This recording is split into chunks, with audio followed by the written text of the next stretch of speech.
So let's talk a little bit today about what we're seeing in the market when it comes to the listings that we've been previewing. It's becoming more and more apparent to me that, you always hear how important hiring is Yeah. in every industry, right? In corporate America, hiring is important, and a bad hire can cost you a lot of money. It's no different in real estate. And, there's some reasons that you, as a seller, could lose money if you do not hire the right agent. I know one of the things that we hear about a lot is agents cutting their commissions. And to a seller, that's probably very attractive because they're thinking, oh, well, I'll make more money if that agent will cut their commission, maybe from 1% to 2%. I don't know. I know you have some feedback for that. Yeah, so I think selling your house is just like running a business. You don't sell your house based on expenses. You sell your house based on revenue, right? So 1%, say, somebody's out there running around talking about discounting 1% or whatever, $7,000, $8,000, $9,000, and we see it all the time. The house is sold for $50,000, $70,000 more. So definitely don't get stuck in that. You can, right? But financially minded people should not probably focus on that. They should just focus on revenue. What is the agent going to do? Why are they going to help my house sell for the most in the neighborhood? And what does that look like? Yeah, and just remember, you get what you pay for, and that's every time. So you are most likely leaving money on the table if you hire somebody that cuts their commission. I also hear a lot of times of agents are kind of doing this a part-time. Oh, my neighbor's a real estate agent. She also works at the mall. I don't know that is the best person to hire, because how committed are they to selling your home? Or friends.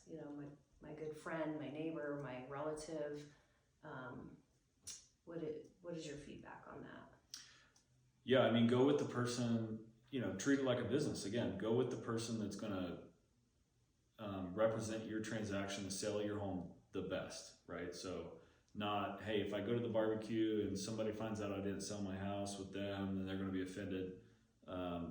That's not something that you should really be kind of thinking about in that situation, unless, making money isn't the most important thing for selling a house.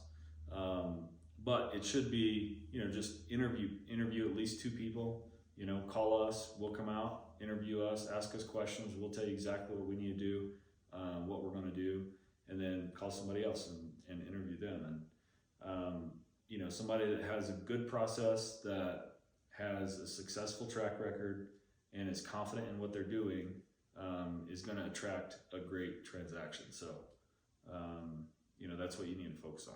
Yeah, somebody with an effective plan that's been proven, that's very important. I think that also that plan should include decluttering, organizing, prepping the house for the market. And if there isn't an effective plan in place, yeah, the pictures can be great, right? There's a saying, a picture's worth 1,000 words. Well, in this day and age, we have a lot of filters for our pictures. So when a listing comes across somebody's computer, those pictures are usually the best of the best, and they've been filtered. And we see that a lot when we go to see a house. The pictures look great, looks like a great place, but you get there and there's holes in the walls. It doesn't smell good. Just doesn't present well. Presented great in the photo, but it doesn't present well in person. And to sell your house for the most money, it's got to present well. Yep. And then, so organization, decluttering, and some sort of staging, right? So professional staging will cost about $3,000. We rarely have to do that unless, you know, somebody's completely moved out and then there's some odd spaces in the house that we need to define. But otherwise we'll use what, you know, some of the seller stuff. We'll use some stuff that we have in inventory just to kind of, you know, make sure that the house makes sense to people and is inviting. And, you know, kind of go through that pre-market process. Yeah, that's such a great point, because I think a lot of people do think that staging means you have to spend a ton of money, and that isn't true.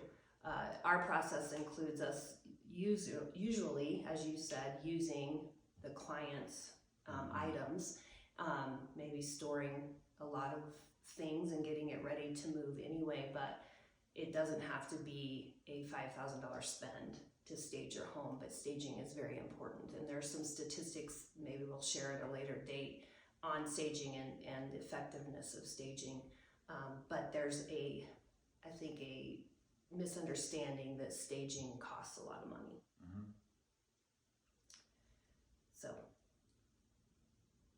Yep. So that's pretty much it. Also, one of the things that we do is, you know, we try to understand the buyer pool, what type of buyer is going to be looking at someone's house. And then we fix any problems that the house may have from the perspective of the buyer. So it could be as simple as paint. It could be, you know, something else. But we want people to come in, see the house, love the house, and sell it for the most possible. So, you know, we see right now the market's pretty hot. We see houses that aren't ready for market, sit on market for a week to 2 weeks, and then come in somewhere around list price or just under. We've seen really nice places that are ready go for 30, 50, 100,000 over. So don't sell yourself short. You don't have to remember all this. You don't have to write all this down, but know that you should call us. We'll come out, answer any questions you have, tell you exactly what we're going to do, and again, interview somebody else, and then make the decision that's best for you. So thanks for your time. Thanks for watching. Appreciate your help.